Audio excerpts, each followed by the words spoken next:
আসসালামু আলাইকুম, নিয়ে আসছি কোরবানির ঈদের একটি ভিডিও। ঈদের দিন পুরোটা ব্যস্ততার মধ্যে গিয়েছে, যার কারণে ভিডিও দেওয়া হয়নি।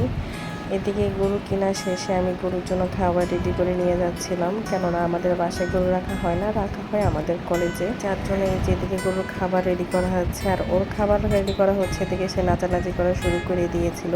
তাই আমি ভয়ে অনেক দূরে গিয়ে দাঁড়িয়েছিলাম, আর এটা আমার হাজব্যান্ড ভিডিওটা করে দিয়েছিল। আর এটা পালা গরু ছিল, যার কারণে ওরই হাল। যারা পালে তারাই সবচেয়ে বড় কোরবানিটাই কোরবানি দিয়ে দেয়। আলহামদুলিল্লাহ, অনেক কষ্টের পর এই মান্নান কাকা আর আমার হাজব্যান্ড এই গরুটা কিনতে সক্ষম হয়েছে। আর এইদিকে আমার মেয়ে কলেজে গিয়ে গরু দেখে অনেক খুশি। সে অনেক অপেক্ষার শেষে গরুর দেখা পেয়েছে। খালি জিজ্ঞাসা করছিল যে বাবা কখন গরু আনবে, গরু আনবে। সে যেমন এক্সাইটেড ছিল এবং তার সাথে সে অনেক কষ্টই হচ্ছিল, কেননা পরের দিন তার কোরবানি করা হবে।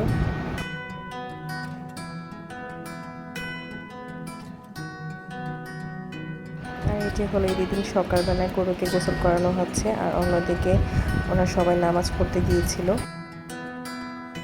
নামাজ শেষে এটি কোরবানি করা শেষ হয়ে গিয়েছে।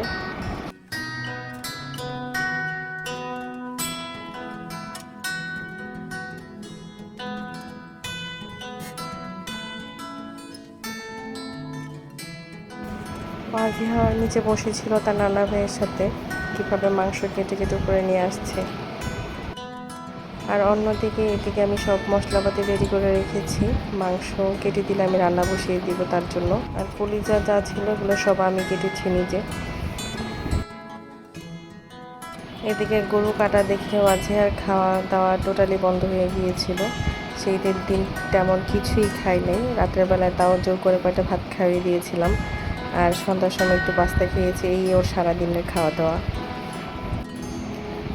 আর এদিকে আমাকে মাংস রেডি করে দিচ্ছে ধুয়ে ধুয়ে। আমি মাংস রান্না বসাবো তার জন্য। মশলা সব দিচ্ছি একে একে, একসাথে মাখিয়ে বসে দিব তার জন্য। এই মশলা মাখাতে গিয়ে আমার এত পরিমাণে হাতে অ্যালার্জি হয়েছিল বলার মতো না। যেমন মরিচের কারণে হাত জ্বলছিল, কেননা কাটাকুটি করতে গিয়ে এবং হাড্ডির গুঁতা খেয়ে কয়েক জায়গায় হাত কেটে গিয়েছিল।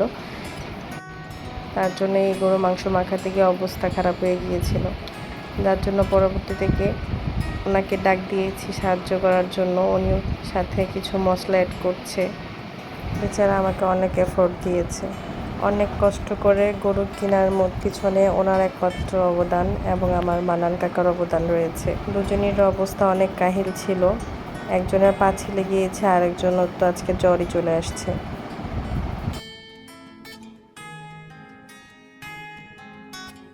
এই তো বিসমিল্লাহ বলে চুলাতে বসিয়ে দেওয়া হয়েছে।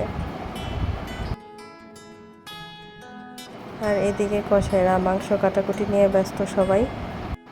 এই যে এখানে হলো মাংসের রংটা, নতুন যে মরিচ ভাঙিয়েছিলাম সেই মরিচ দিকে গড়িয়ে এবং আত্মীয় স্বজনদের যে ভাগটা আছে তা ভাগাভাগি করা হচ্ছে। আর অন্যদিকে আমাদের যে মাংসগুলো ছিল তা একে একে প্যাকেট করা হচ্ছে।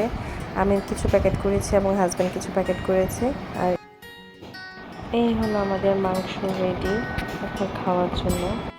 ধোয়াধাই শেষ, ঈদও শেষ, শরীর খুবই টায়ার্ড। এই ছিল আমাদের ঈদের ছোট্ট একটি ব্লগ। সবাইকে ধন্যবাদ দেখার জন্য। আসসালামু আলাইকুম।